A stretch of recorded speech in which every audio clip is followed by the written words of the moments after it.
Welcome to Imagine Blue. We are here to talk about the coming Messiah. No, I'm just kidding. But as it is written, we are here to discuss Dune. Dune Part 2 specifically. Oh man. We've all seen it.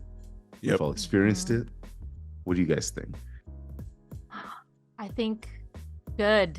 Dune good. I Yes, mean, look, yes. I watched a Universal City Walk and this is absolutely the type of film to watch there. Mm. You and anybody else should be watching this film on the biggest screen that you can in IMAX in full crazy sound because like I just have to say movies are back, baby. Cinema is back. Like I it's such a love it. spectacle for I sure. love it. Yeah, my first viewing experience was it almost like was horrible because the theater that I went to, first off, I tried to see it in IMAX, and I picked an IMAX screen for the movie, and it was like it was during the early screenings, like the weekend before it officially opened. So I went to see it, and the first thing that it says is like, this is not a true IMAX. And so I was like, wait, what did I pay money for? Oh no, not a So, disclaimer. The yeah, disclaimer. they had a disclaimer at the start, and then the theater started messing up. Like it was like Oh, the picture was like flashing in and out, and so we were Yeah. hearing the audio of like um Florence Pugh's voiceover at the beginning of the movie, but it was just like going in and out of like of the screen. And so they basically had to restart the movie twice before it like actually went through. So it was almost horrible. But I watched There's it. always a risk, I feel like, with like films that are like this and 70, Mhm. 70 millimeter. Like I had a similar experience with Tenet when Tenet came out, where it's like you just don't know with films like this and mm. Oppenheimer if like the movie theater is just gonna explode. Like I Yeah, don't yeah, know. that's always a But risk. It's always a I'm risk. Although I'm sorry Oppenheimer that has to do happened with to you. explosions, so you can So expect it that. was just Chris Nolan being accurate. Yeah. Yeah, yeah. But Fine. luckily I was able to see it this last weekend in true IMAX. So I was able to get that experience and there was no. So I guess we can start diving into the movie. Yeah, like okay, so everyone's talking about how like this is the best thing that Hollywood has produced since, Lord of the Rings or anything like that. So how do you guys feel about the reaction that this film is getting? The the reaction from people who are praising it as much as they are. I think this is interesting because just like the first one, although I do feel like this is a little bit more justified from the first one, I do think some of it is understandable, but at the same time, I also feel like they're undermining other stories when we hear this reaction. Because, like, again, where I think it's understandable is like, again, this is one of, for stars, is like the best film we've gotten this year starting right now. And it's probably might be the best film. We'll see what happens because there's We'll see gonna what be other films, happens. but so far, this has already set the high bar of good film making. So I feel like for a lot of lackluster, since we've been getting a lot of lackluster films, to have something like this definitely stands out. I just think like I don't know. I guess my personal bias is like I also think like Across the Spider-Verse is also a good film. So when someone says, Mhm. "Well, we haven't got a good movie since Lord of the Rings," and I'm like, "Well, geez, are we gonna undermine all these other films that just came out?" Like, I don't know. So it's like when I hear Mm, that, I get what people are saying. At the same time, I also feel like we gotta not ignore like every film has Yeah. its different purpose, so we can't ignore all these other things that I are think also. too, like, okay, you're the first person that I've heard like even compare this film to Spider-Verse, and I think it's twofold. First of all, it's apples and oranges. Second of all, I hate to say it, but animated films are always discounted by the general audience, I feel like. And it's unfair. I think people recognize that it's unfair. Like look at Guillermo del Toro. He's like one of the biggest proponents of animated films. Like he always Mm, says like, "Oh, like this animated film is beautiful and this should be considered for this that." And that's totally true. But yeah, I think that's one unfortunate thing for Spider-Verse. I think at least like my opinion about the response, I think it's fair. I think it's valid. I don't think it's overhyped. I mean, it's no Barbenheimer, right? But I think the overwhelmingly positive response, I think, is fair because it's a beautiful film. I think even people who say it's like not the best, but like one of the best films of the decade, I'm thinking about like the last 10 years and I'm like, that's kind of fair. Like, I mean, a lot, but then that's also, I'm not discounting any other films though. I'm just saying like we have gotten a lot of good films, you know, like on the other side of the spectrum, like I'm in the house of like, we have gotten some pretty good films in the last couple of years, in my opinion. And I think this is just added to like that curio of great films that we've gotten recently because I mean, just look at like the Oscars contenders this year. Like there have been a lot of good films and I think Dune came at the right time to just keep that momentum and keep that ball rolling. Yeah, Oppenheimer is definitely, it's definitely, you know, they got to give thanks to Denis Villeneuve that that Dune got pushed from 2023 to 2024. Otherwise, it's not going to be, it wouldn't have been as clear a shot for Best Picture, in my opinion. Yeah, I definitely feel like I'm always worried about, you know, as I get older, um, idolizing and like hyping up what I grew up on more so than the new that comes out. And so whenever people like make comparisons to something that I hold like sacred, like The Lord of the Rings or movies like that, you know, came out, or even just like movies that are like cultural legacies like The Godfather. Stuff like that. It's like I'm always like I raise an eyebrow a little bit, and I think it's justified. I think I'm justified in doing so just because though those movies have done a very important thing, which is they've stood the test of time. And so we can, you know, praise Dune 2 for, you know, all that we, you know, we'll get into praising it about. We haven't, you know, necessarily gotten into the film yet. But, you know, we can culture moment. Yeah, exactly. But it's a hard thing to judge against, you know, classics if it hasn't withstood the test of time. I agree. So 100%. No, for sure. And all the films that you mentioned that were stuff that you like quote unquote idolize, like those are timeless films. And like those came out in an era where like people still loved the medium of films and filmmaking. I feel like over the years, like the interest in full feature length films has declined, like obviously, like with attention span and everything else. So, you know, the fact that this film has garnered this response, like for me, it kind of like excites me. Like it makes me feel like nostalgic feelings. Like when Dune opened up, and I mean now we can like start going into like the actual meat of the film, but like, you know, just how beautiful it was and like seeing how hostile the planet was, I was like smiling from ear to ear because I'm like, yeah, like this is what I want to see from a film. And like I need, like, you know, it may not be the best film ever made, but like to get back to that kind of filmmaking and get back to that kind of quality, like I think it's a good thing to just kind of, I don't know, inspire for sure. Like it's a movie that is awe-inspiring. Like, yeah. Absolutely. One of the things that I heard them talking about with the director was how he focuses so intently on the image of what we're seeing, as opposed to he doesn't necessarily care that much about like dialogue between characters. Yeah, exactly. But he cares performances. he cares about the image, what the image that we're seeing, the picture that he's painting, and you can see that so much throughout the entire even just like like throughout all of his films, but like this one especially, Dune especially, it's the atmosphere, right? It's the atmosphere, it's the scale. Whenever you see one of the huge the mining machines compared to like a human being. It's just like Yeah. it's so cool. It's so Or interesting. even just the worms. Like when we see these giant the worms, worms, yeah.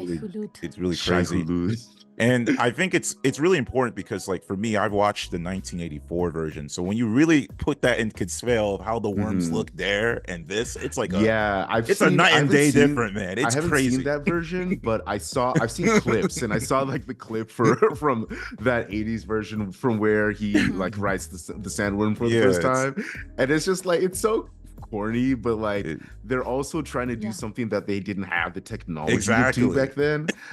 And so to see like somebody who has like a visual talent like Denis Villeneuve, and who's able to apply it in this perfect way with this film, is just like it's a treat for sure. I mean, you're a book reader too, right? Yeah, I read the book. One of the reasons why like those books are kind of like high entry is because it's like you're kind of like dropped into this world with like not really like explanation. You're just like in there, and then like it's like kind of an info dump. And something about these films is like you are just like dumped into this world, and like even though there's a fair amount of world building, it feels like you feel the stakes of like, wow, like survival is so freaking hard on Arrakis here, and it kind of like inspires the feelings that like you can get from reading the book too, which is really great, I think. And I guess I don't know if you guys are going to compare the first with the second one. I think we can add to them. They're both very good in my opinion. I personally enjoyed the second one more because the first one, like I said, a fair amount of world building, and I just really enjoy how we spent the whole time on Arrakis this time around, and just kind of like being immersed with the culture on the planet. That was like really enjoyable for me to see. Plus, obviously way more action, and they finally established everything that was supposed to happen with the prophecy, and or was it not? It was just to me this time around a little more enjoyable to watch in theaters than the first one. But both very good films. And also, like with Spider-Verse, I feel like this film is gonna make watching the first one even better for me now. So I think I will give the first one a rewatch as soon as I can. Yeah, it's interesting because I actually did watch the first one before I went to watch the second one, and they do definitely feel very like it really does feel like you don't even feel like you left. Like it felt like you were in the same world. It picks up where it left off. Exactly. Yeah. So like where the first one was like it felt a little incomplete. That's like part of the reason why the second one's a little more enjoyable, because it's like finally like the payoff. Yeah, I do feel like it's interesting for me because there are some aspects I feel like were better in the first one that they didn't really have in the second one, and the second one and there's some aspects vice versa. Overall, the second one's definitely much better just because it's more of a solid story. And it's actually interesting because according to the director, he actually tried to create the first this one as if you didn't even know about the second one. So he actually tried to make it like, hey, you don't even need to watch the first one to watch the second one, which to me is a little bit weird because there's so much, the revenge and everything makes more sense if you watch the first one. But it's interesting that he put that in the note to it. But the one thing I will say that I'll give the first one did better for me was I felt like even though this one has a lot more action, I felt like the first one did that like battle with like the whole all those groups war going on. I feel like they actually played it out more versus this one. I feel like they cut it too much. Like there'd be moments where they're about to show a war scene, and then we cut to what's going on with Paul, and then we don't see, okay, how did they how did this followed up? How did this other scene cause? So I feel like to me, I didn't like that just because I liked the fights that was going on. So I'm like, I'm seeing this cool fight scene. It's like, yeah. And then you're right. That like desperate ground battle. I mean, it was not even a battle, it was a coup. Like how like just horrible it was in the first one. That was gritty. There wasn't really anything super comparable to it in the second one. I mean, obviously like when they attack the Emperor and like those forces, there was but it's similar. It's I think it might have been on purpose. It parallels what had happened in the first film, right? Like it's all just a cycle of imperialism, right? But I don't know. I think it could have been intentional, but you're right. In the first film, like having those longer cuts of like, you know, just horrible like, you know, ground battle type of like infantry, like that was like pretty crazy. Yeah, exactly. So it's sad because I feel like even the fight choreography is definitely better in this one. For it to be cut off was a little bit of a disappointment for me. And I also felt like, I don't know, maybe part 3 to explain it. I feel like there was a lot of things they set up in the first one, visually speakingly, but then when we watched this version, it didn't really follow through. So I'm just curious. I'm curious what they're trying to actually say with it, because with this one, specifically in this movie, they're actually challenging the idea of like, is he really the chosen one, or is this sort of this prophecy that people just say just so, you know, we need it's like we need a god for our struggle. So it's like, I'm curious if that's partially what they're trying to do with the story, where the first one we're supposed to think, okay, he's the chosen one, so all these visions are supposed to follow through. But the second one is like, maybe he's not really the chosen one. Maybe this is like, you know, he has powers and then he's just kind of taking advantage of it. So this is why. So I mean, that's kind of what it is. No, I mean, you can interpret the story however you want, but to me, it's a cautionary tale of quote unquote saviors, right? Really, we've seen this in history before with colonizers. Like, I mean, look at Cleopatra. Look at any old person who's like, oh, I'm your savior, I'm your prophet. But really, they're just like colonizing the shit out of these people, right? It's more of like they're using the prophecy as a tool to kind of take advantage of, you know, the indigenous people, and like then leverage those armies against, like, you know, Paul's personal like revenge plot, right? I think am I that correct in kind of it's like however you want to interpret it, but to me that's what they spelled out for me on the screen. I think reading the book kind of played a little bit more with the idea of like, is there actually some sort of like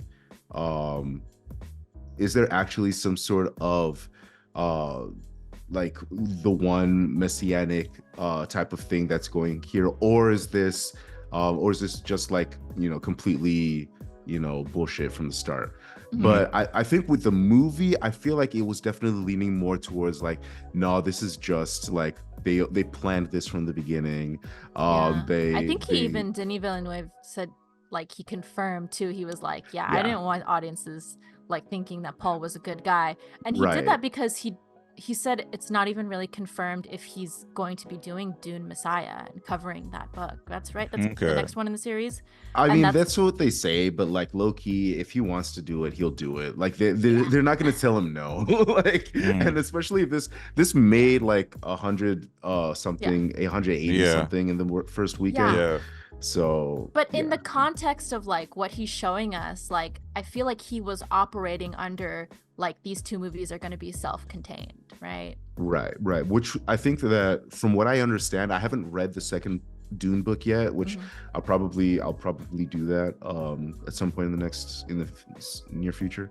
But there is a significant time jump between the end of Dune and the beginning of Dune Messiah, and so I don't know if that means that we're gonna wait a little while for Timmy Chablagu to age up a little bit, 10 years older, like an adult. To maybe like look a little bit older, so that he can have like, you know, some, you know, there's gonna be some people. Need like a little liquid latex, give him some like fake wrinkles, and he should be maybe. I don't know if the Anya Taylor-Joy as his sister is gonna come into, you know, effect. It's all leading towards God Emperor, right? And I don't know.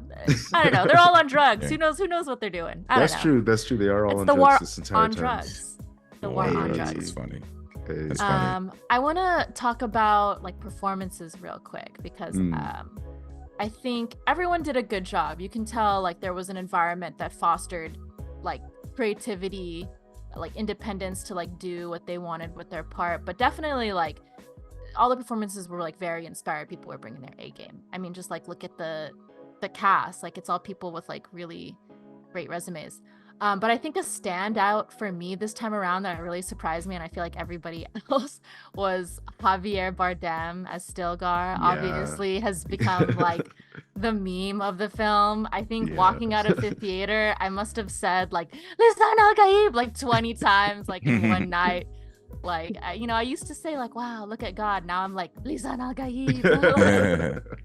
I think, um, yeah, it's like so even great. especially watching the first Dune movie and then like Mhm. this one, like in the first one, he's very much like like an imposing, like And dangerous, mysterious too. mysterious character. This one, Yeah. he's just like the comic He relief. He's just actually like, provides like just the right amount of levity too, where it's like yeah, you maybe could get annoying, but like actually no, it was perfect. exactly, yeah. Oh, so Yeah, good. yeah. He played the role perfectly, and then Timmy with Yeah. he had like He stepped up. two significant Yeah, he did. speeches, and even like one of the things, like especially watching it the second time after he takes the water of life, Mm-hmm. the transition from Mm-hmm. Paul Atreides to Muad'Dib Muad'Dib, to yeah. to Yeah. Muad'Dib is just like to Luis Nalagaib.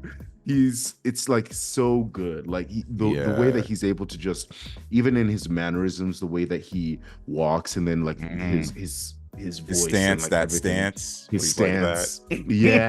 Yeah, and Yeah, it's yeah, yeah, yeah. understated and it's gradual too. Like it's Yes. just and it's more heartbreaking that way, I feel, Mm, too. Like seeing mhm. it played out like that. So yeah, Yeah. props where props are due. Another standout for me that kind of like surprised me was Austin Butler. Oh yes, Oh, Austin I've Butler. man. recently kind of like drank the Kool-Aid, the Austin Austin Butler Butler hating Kool-Aid.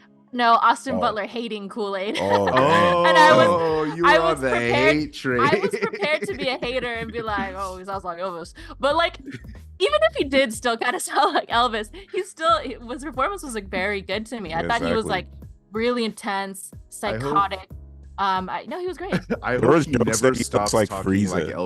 Elvis. I hope he never ever for the like until he died. I hope he never It's gonna stops be talking like an like this. Austin Butlerism. Like it's gonna be like how like any actor who is like typecast, he's just gonna be like that guy that talks like that. And sure, make that his yeah. thing. If it works for him, that's his thing. I And hope it's he fine. never I'm cool with it stops. now. Yeah, I Oh, think it's man. actually pretty entertaining. But that was another one. Like Fade Rotha, that character Fade Rotha. is now, people are saying that he's in the catalogs with Heath Ledger's Joker, with Javier Bardem's Anton Chigurh, from No Country for Old Men, like the top villains of all times in film. Like they're putting him in that bracket.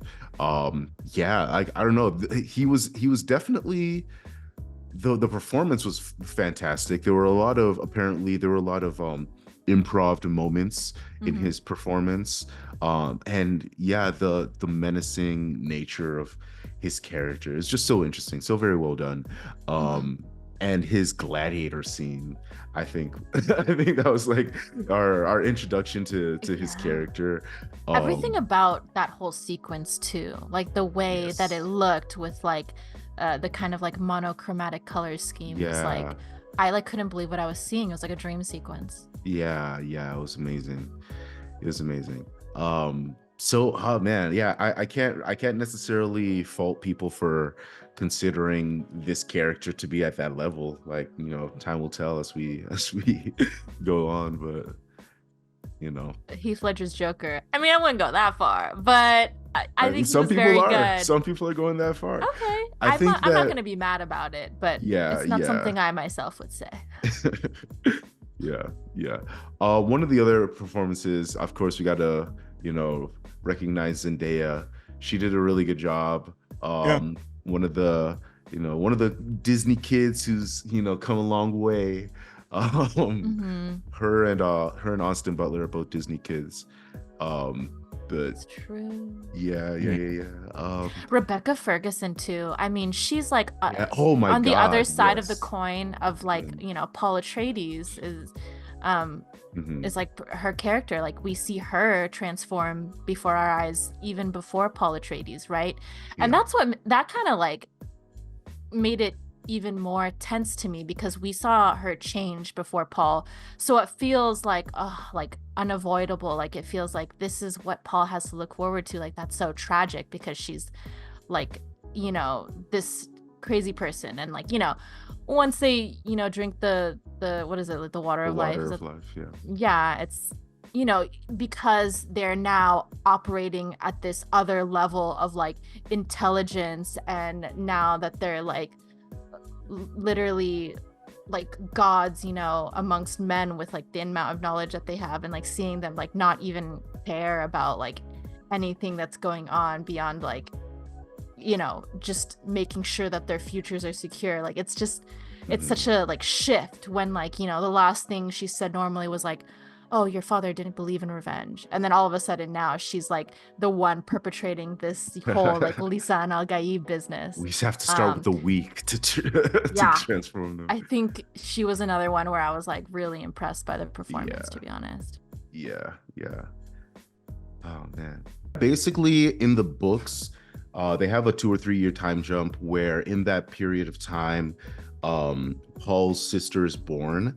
However, with this, and so in the books, she's basically this child who's walking around with an adult brain, like talking in complete sentences to people, which would have been interesting. I don't know if they would have been able to translate that perfectly to screen, but the way that they did it in the film, I think was really unique. Like having her stay in the womb for the entirety of the film and just like be speaking through the mom as if she's like demon possessed. Like it was really well done. I love childbirth horror too. And Rebecca Like, Ferguson that's a played very that so well. She played it so well. That's So such yeah, a distinct, horrifying idea too. Like your unborn fetus just like ordering you around, or even just having a conversation with it. It's just like the funniest thing.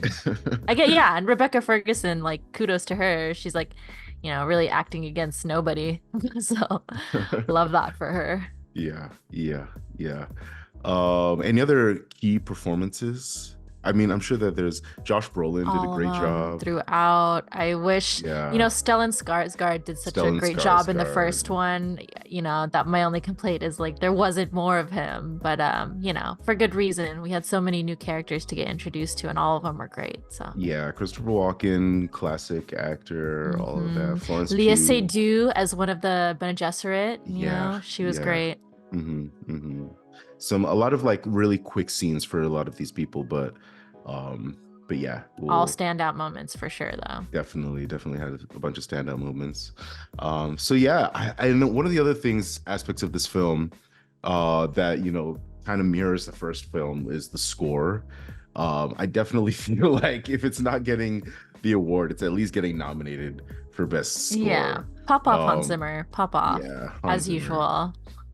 I feel like it was just the same score as it was the last one, but it's nice. And that's fine. If it ain't broke, don't fix it. Because, you know, you're all throughout TikTok, you hear people and they're like, like it's just like great. Like it's a cultural moment.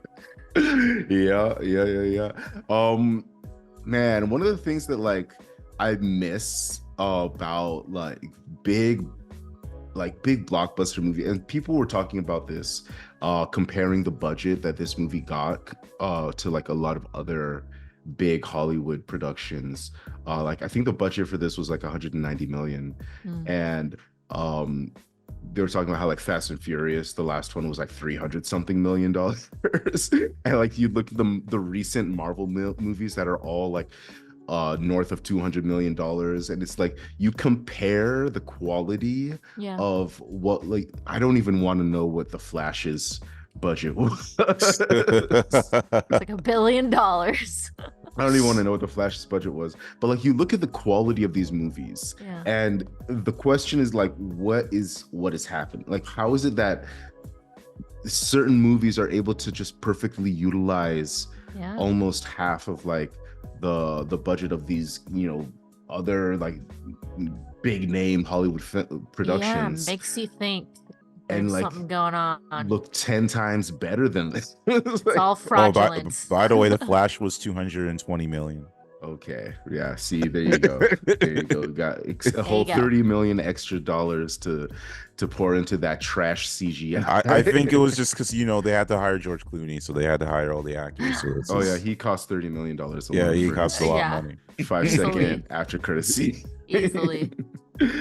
Oh man, but yeah, it's so crazy that I like stuff like this. Really actually just encourages me as far as like the future of filmmaking and movies in Hollywood, just because like Exactly.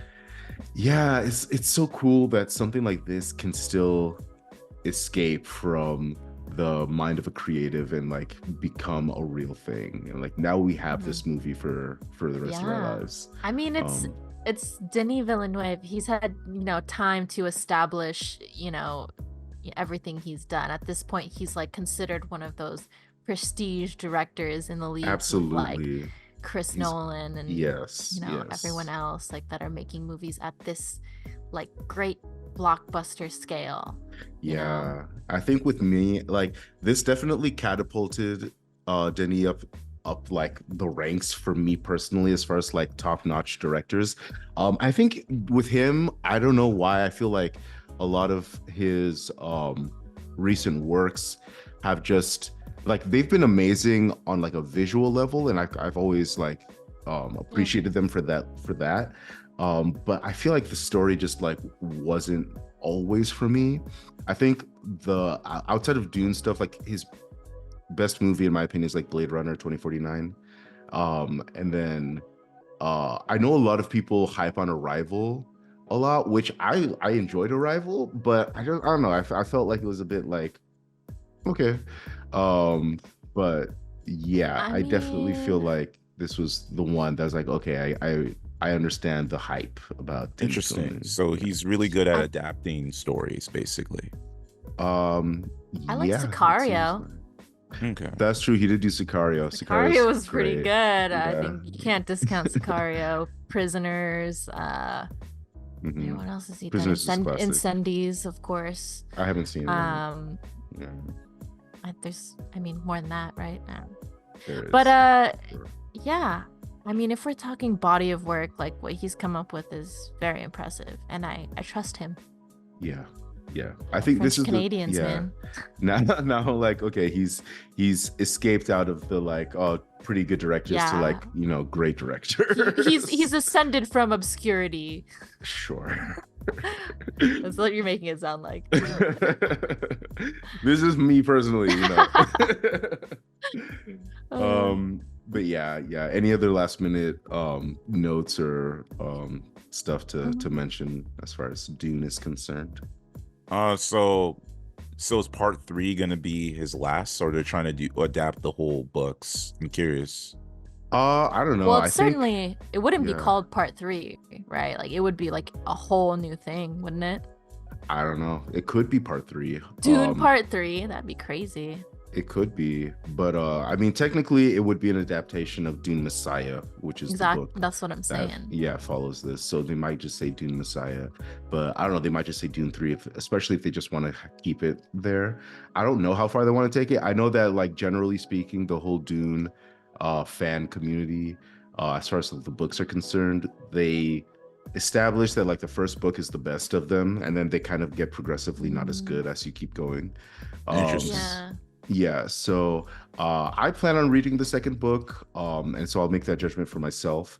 But I don't know how far they'll go. If they'll go to, I think there's 6 of them, and Yeah, there's there's 6. And this yeah, one's covered the first book. just the first book. Yeah, Yeah, the yeah, first 2 movies covered the first book. Yeah. yeah. Yeah. And then I think they also have like separate books about the revolt against the machines, which is like some extra backstory lore to the world of like why there's no computers or anything. Okay. Is that like Interesting. a prequel even? That would be a prequel, but Damn. it Cool. depends. I love It a depends. prequel. Yeah, I would love to there's see a that. lot of Dune material to series, mine Dune for game. Dune. Let's go. There's a lot of material to mine for Dune. Hopefully, it doesn't end up going the way of Star Wars, but Or the way of like Lord of the Rings, where it ends up being like The Hobbit. It's gonna be like Dune yeah, Messiah Part 1, Part 2, Part 3. yeah. Oh, we just Hopefully, don't it doesn't do know. that. But hopefully, Hopefully, it yeah, doesn't do hopefully that. not.